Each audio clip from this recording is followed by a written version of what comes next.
This episode is proudly supported by OpenTable. Nearly 1/3 of diners are booking same day. So they're making those decisions on the spot. And 10% are making their bookings within just a few hours. And so it's why it's so important to have booking software like OpenTable, which allows your diners to discover you. And so when restaurants are on platforms like OpenTable, they're much more likely to be discovered. We help diners to connect to restaurants. Ultimately, having technology, using technology, helps you to reattach to those diners. Experience the power of OpenTable. For an exclusive offer, visit restaurant.opentable.com.au/DITW. All of these people in the lower 25% of our socioeconomic demographics, they're being robbed of those moments and those chances for connection because they're having to eat nothing. And that's what makes the work that Fair Share and ourselves do so crucial. It's because we focus on that quality and we focus on that dignity. I am easily triggered by those COVID memories that pop up on my phone, reminding me of some pretty dark days. But one memory that I'm actually pretty happy to come to the front of mind is my association with Alex Dekker. Alex started his social enterprise charity, Alex Makes Meals, right at the start of the COVID pandemic. And we were in touch in those weird early days. Alex, it's great to catch up with you and see what's been happening over the past few years. Welcome to Dirty Linen. Thank you so much, Dani. It's always a pleasure. It's so great to have a chance to chat with you. Give us the backstory. How did you end up? You're Alex. Now you do Alex Makes Meals. How did all that come about? Well, to start with, it was originally meant to be just Alex Making Meals. It was never this, I never intended to have an organization bearing my name. If the listeners would cast their mind back to the horrific years of 2020, they'd remember it wasn't a great time for anyone. And the people it really wasn't a great time for, particularly in those early days, were our healthcare workers. They were absolutely, if you excuse the language, they were in the shit. They were working these, 12 to 15 to 16 hour days, 7 days a week, because we didn't know what this disease was and we didn't know how to deal with it at the time. And so they were totally isolated. My sister happened to be one of them. And I did what any single person would do for their family. I offered my sister, hey, look, you're going through a tough time right now. I'm a uni student stuck at home. I'm not really doing anything with my time. I can make you a meal, drop it at your doorstep, not a problem. And while I was making that first meal, which happened to be just this, a lasagna with a recipe stolen from Recipe 10 Eats, I realized, hey, look, it's not that hard to cook this much food. There's a lot more people than my sister out there needing food, and not everyone has the kind of support network my sister does. And so I just put out a post on Facebook saying, if anyone needs food, no matter what the reason, I don't really care. I'm not going to ask why you need help. I'll drop it at your door. No questions asked. You don't have to chip in. It's just something I would be doing for the next couple of weeks. I didn't understand how Facebook privacy settings worked at the time, so I thought it would just be like 5 or 10 of my friends who were struggling, reaching out. Instead, it got shared to those wonderful little Facebook support groups that started at the start of COVID and community networks. And within the evening, we had about 500 people asking for help, which, that was more than little old me in my dorm room kitchen could manage. But at that exact same time, we had people like yourself, Dani, who reached out saying, hey, look, I have some resources, I have some networks, I have some ways I can help out. Let me know what you need and let's see what we can get done. And so 1 week later, we had 827 meals made in a kitchen with volunteer chefs, volunteer drivers, volunteer everything. And from that point on, we just kind of went, this, it's hard, but it's not hard enough that we shouldn't do it anymore. Just because we did it once and we broke our backs doing it for the first week, but the reward was so obvious. We went, this is what we have to do now. This is, we have an opportunity to help so many people. And, we couldn't not. So we kept going. We're doing about 3,500 meals a week now. And we have every week since COVID started. Yeah, it's such an amazing story, Alex. And so your sister's a doctor and you had that initial focus on healthcare workers, but, quickly expanded to anybody in need. Who are you feeding now? And is it all still lasagna or have you branched out of it? Yeah, so, no, it's not just lasagna. Turns out lasagna, if you're going to meal prep for a lot of people, potentially the worst choice of a dish to make.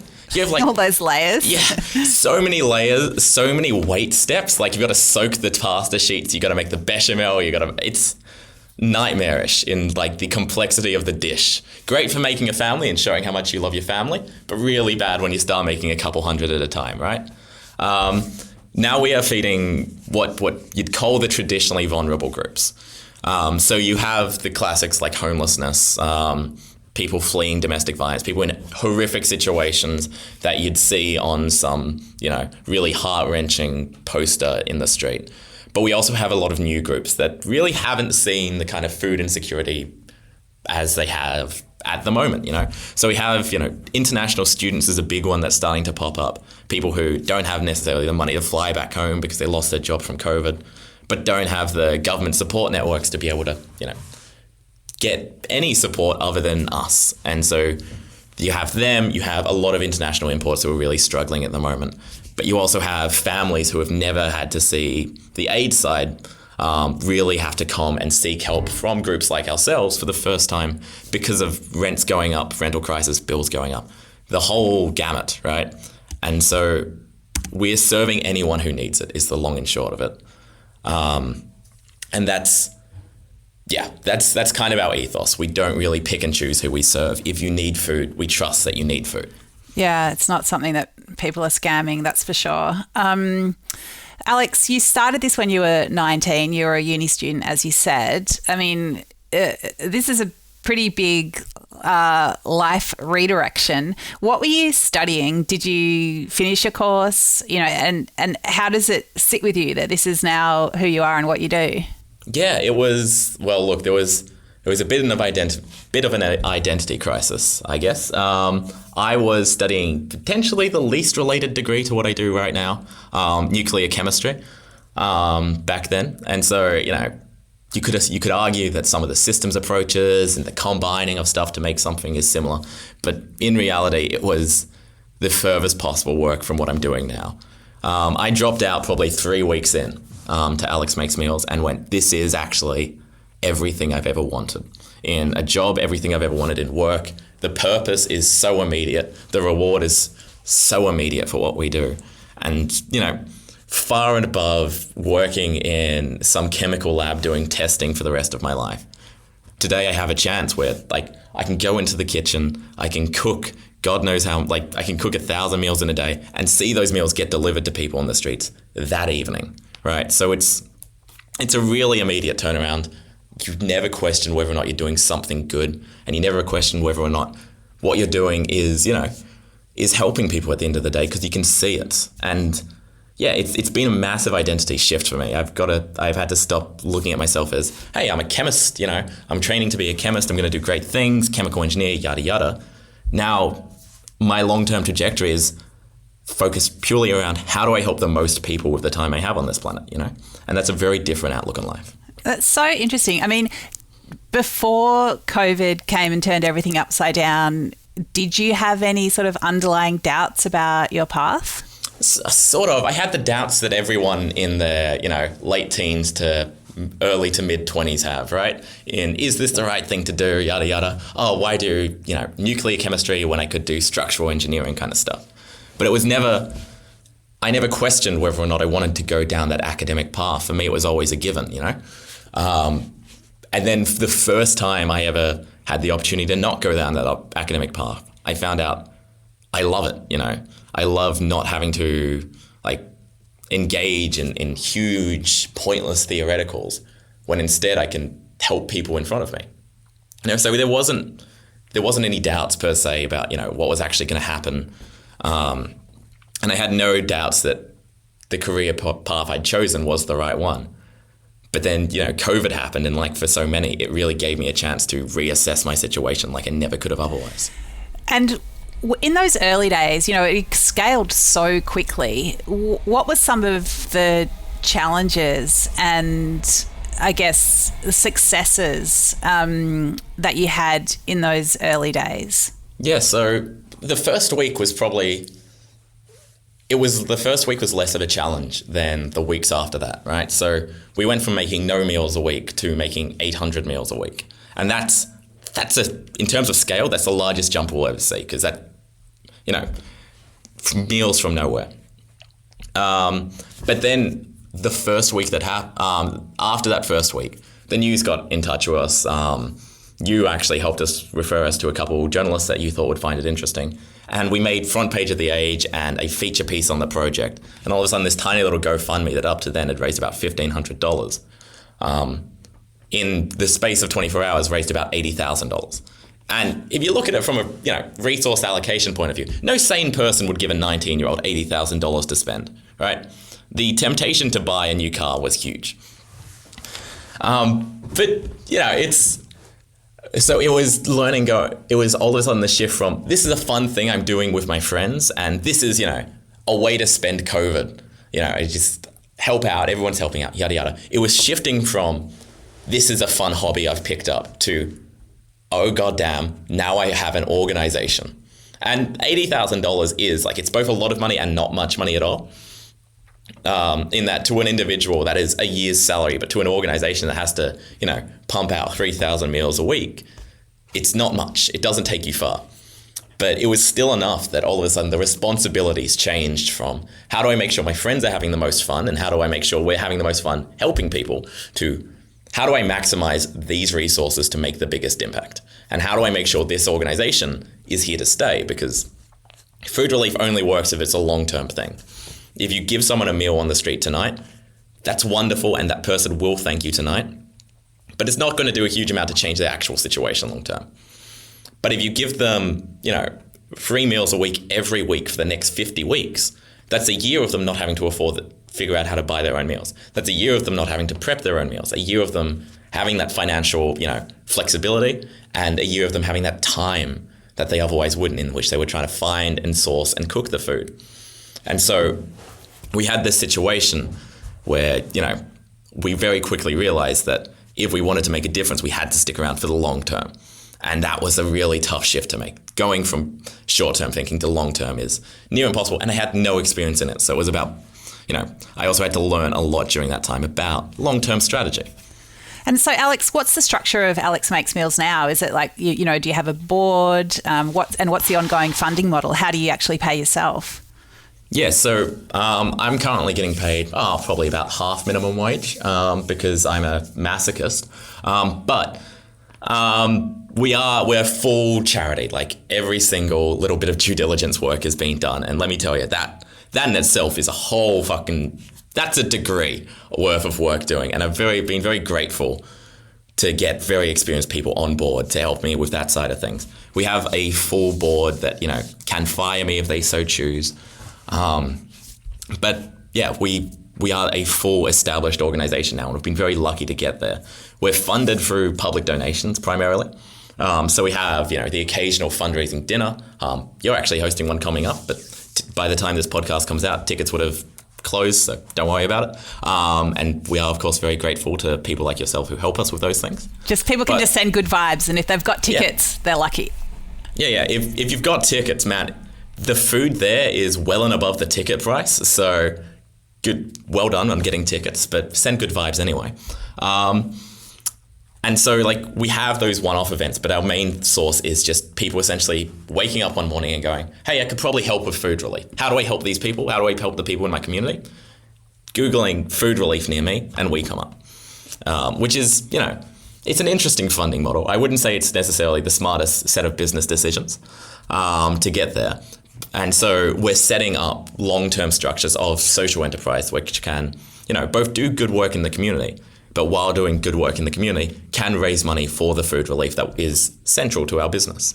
And so that's stuff like social enterprise cafes, food trucks, catering events, that kind of stuff. We're trying to really expand our reach there, which is something that's only been possible since COVID's ended, so that we can continue doing the food relief we can keep doing. And the question becomes, how do we make sure that we're making the best difference in 10 years instead of how do we make sure that we exist in 2? And Alex, what have you learned about chefs and cooking and, I guess cooking at scale from your work? Well, there's two questions there in that. Firstly, chefs, as anyone listening to a podcast on the Food Network would know, chefs are an interesting breed of people. So passionate, so talented, and so in love with what they do, but also so chef, right? And that's, unless you've worked with chefs before, there's no real way of describing it. They're people who exist to work on their feet in a kitchen, and that is, that's why people work in hospitality. And thanks to this experience, I've found that I'm, more closely aligned to that kind of person than I was to being an academic. And so, it's a very particular kind of world to navigate, where it is all of these incredibly passionate people who really want to maximize what they can do in the next 2 weeks. And they have this 2-week outlook on life, and a 2-week, when are my shifts? What am I doing in the shift? How do I make those shifts both the best food I can make, but also how do I organize my life around the hospitality world, which is famously inconsistent and hard to work in. But then when you get to cooking at scale, that happens to be the only kind of person who can cook at scale and who can take that pressure of cooking at that kind of scale. Because sending out 3,500 meals a week, there's no way a home cook can really quickly get to that kind of level. And there's no way that I personally could get to that kind of level in the time that we did. And so chefs, while they are so, chef, they're also incredibly generous people, I find. And incredibly, if they think something's good and if they think something's worth doing, they will throw their whole soul into it. And that's kind of how we started. That's how we scaled so quickly, because chefs came on board and threw their whole soul into it very, very quickly. And without that kind of energy, without that kind of drive and the ability to work, 14-hour days, that never would have happened to us. In terms of scaling and the ecosystem writ large of how do we cook that many meals, there's just so many strange pieces of ecosystem that you'd never be able to know if you weren't, working in the field anyway. Stuff like, why do we all order with Food Bomb now? That's a change that's happened in the last 5 years. And how do you navigate that kind of volume? That's all tough stuff, but every chef knows that intuitively. And so without them, couldn't be possible. And what are some of the meals that you love to hand over to the agencies or the people in need? Yeah, so we have a huge variety of meals, each different meals for different situations and different kind of groups that we serve. But we try to make sure that every single meal that we send out is a meal that I would have, at the start, happily given to my sister. Because it can be so easy to fall into this trap in food relief of at least they're eating something. Because, in your head, you see hungry people as hungry and they just need calories in their belly. But in reality, the problem's a lot more nuanced than that. And it's a lot harder to deal with because, sure, people want calories, but for the price of Maggi noodles, you can get calories pretty cheaply. But what people need is a meal they want to eat and a meal that is good for them at the end of the day. So we put a lot of work into making sure that we have, fairly complicated meals. Like we did Wagyu koftas the other day with some Wagyu generously donated from Sure. And so we want to make sure that all of our meals, no matter who you are in society, you want to eat, so that when we are giving them to those worst off in society, they want to eat them and they want to share them with their families. And we found that has a very direct effect on the impact that our charity partners can make, because by giving meals that you'd happily present to your family, it means all of a sudden they're having mums come in every Wednesday to pick up 10 of our meals. And those mums are just looking for something that they can acceptably feed their kids, right? And they can be happy and proud to give to their family without, the embarrassment of, oh, look, someone made some soup and I think there's vegetables in it. They can present it as dinner and be happy with that. And that means that all of a sudden these agencies are getting an inroad and a way of connecting to these mums or dads in terrible situations that they otherwise wouldn't, because they're coming in every Wednesday evening to collect our meals. And the fact that our meals can do that and connect to that whole group of people that otherwise wouldn't be able to reach if we just focused on the calories is what's so important there. Yeah, that dignity and respect is so crucial to creating those connections, as well as the practical assistance. I do a lot of work with Fair Share, as you know, Alex, and you just feel so proud to be creating meals that are so tasty. You'd just be happy to feed them to anybody. They're just delicious, nutritious, made with great produce. It's it's definitely just the respect that's in that food is crucial. And like, if you just think about like all of your best memories, or most of your best memories you've had, probably at a dinner table with your family or your loved ones, right? And the things that form us as people almost always happen over a dinner table. And that's something you can't forget when you're doing food relief like this. And if you are giving bad food, if you're giving food that is going to make just sitting at a dinner table kind of labor of necessity instead of a labor of love, or as, moment to enjoy, all of these people in the, lower 25% of our socioeconomic demographics, they're being robbed of those moments and those chances for connection because they're having to eat nothing. And that's, what makes the work that, Fair Share and ourselves do so crucial. It's because we focus on that quality and we focus on that dignity. And to really nail that down, like, both of our organizations, we acknowledge that we're not the best people to serve the meals at the end of the day. Like, I'm not a social worker. No one at Fair Share is really like a direct two-person social worker. And no one ever expects us or intends for us to be. I do not know how to best manage a case. No one in my team knows how to best manage someone's process of escaping addiction or how to case manage anyone. But what we do know is how to make good food at huge scales, right? Scales that no social worker could ever do. And before we came along, to all of the charities we're serving, before we came along, what actually ends up happening is these social workers who aren't chefs have to figure out how to make their own food relief, because whatever they've been doing previously hasn't necessarily worked. And people need food, and they know that that draws people in. So they they come up with a food relief solution. And that's almost always some poor social worker without the training cooking it in a pot at home. And that's just a waste of their time, a waste of their resources, and ends up delivering a much inferior product to what we can do with far greater efficiency. So we focus on getting that food piece right. We focus on being that piece of infrastructure for the wider charity system, so that social workers and so that charities can focus on actually making that day-to-day difference.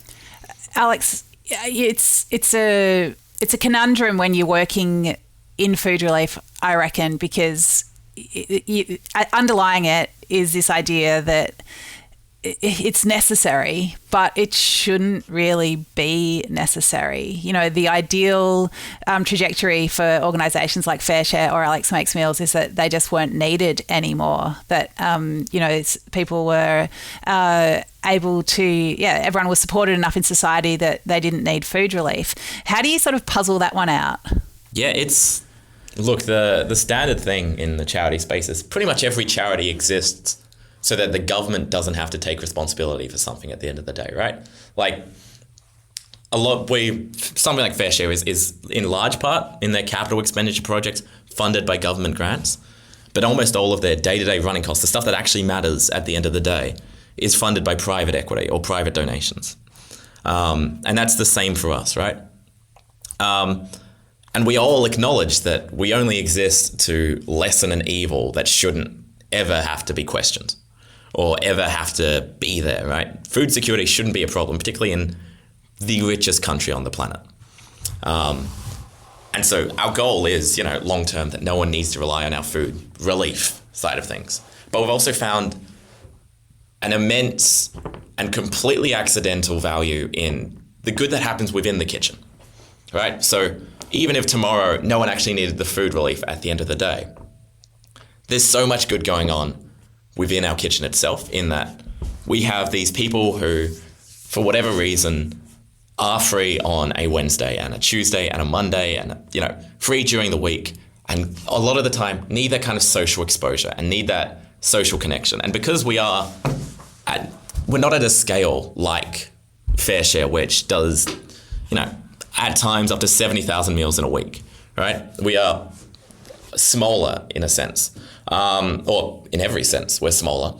But because of that, we have a kitchen of people who regularly come in, of like 12 to 13 people, and they make friendships in there, and they become a community in itself. And we found that all of the kitchens we run create those communities and create those really like valuable support networks. And so you'll have a group in which there's business owners right next to apprentices who have just been laid off for economic reasons or XYZ.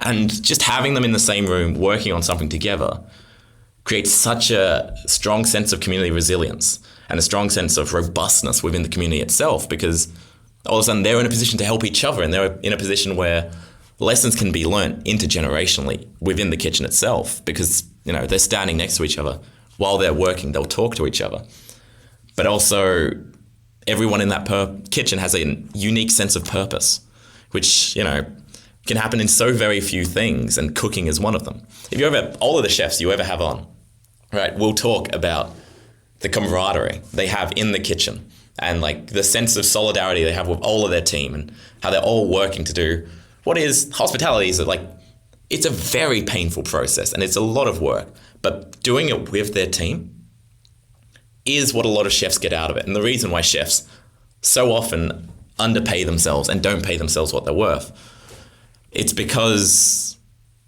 that teamwork is there and that sense of group identity. And we find that happens in the kitchen as well. So it's not just a sense of we're doing food relief because someone else isn't. At the moment, the community in our kitchen is so strong itself that if we weren't doing food relief, I feel like those people would still show up every day. There really is no end to the connections that can be created around food. Although I've got to just say, we do hope that all chefs are being paid properly throughout the industry, even though there are compensatory benefits. Being paid properly is crucial. And Alex, you've got to work out a way that you can be paid properly. Yeah, I'm as guilty of it as a lot of chefs are. In the benefits justify in my own head. It's like, oh look, I'm not getting paid properly, but because I'm doing this, it's fine. And long term, if I ever want to start a family and kids one day, that won't work. But at the end of the day, I'm still in that beautiful student age bracket where I can take the self-immolation. But that being said, if anyone else was doing this to me, it would be a total travesty. And Okay, I'm going to keep asking you about this over the months and years and just check in with you. You don't have to show me pay slips, but come on. Will I ever pay myself properly? Probably not, but that's just me. It's the underpayment in the hospitality industry writ large becomes because bosses aren't paying their workers properly, right? And I'm in the case where I'm the boss not paying myself properly. But God damn it if you don't pay anyone else properly. My chefs, let me tell you, they're paid properly. They're paid as social workers. Alex, so great to catch up with you. Cannot wait to do this dinner in a few days. Love to support the work that you do. Thank you for making a crazy COVID leap and changing direction to do Alex Makes Meals. Always an absolute pleasure, Dani. See you soon. See ya. This is Dirty Linen, and I'm Dani Valent. We air the issues that the hospitality industry finds hard to talk about, hearing from different people with unique perspectives. We want to hear from you as well. If you have something that needs to be said about a topic, get in touch so we can include your perspective. Contact us at dirtylinenat.deepintheweeds.com.au or hit us up on Insta at Dirty Linen Podcast. We can't wait to hear from you. This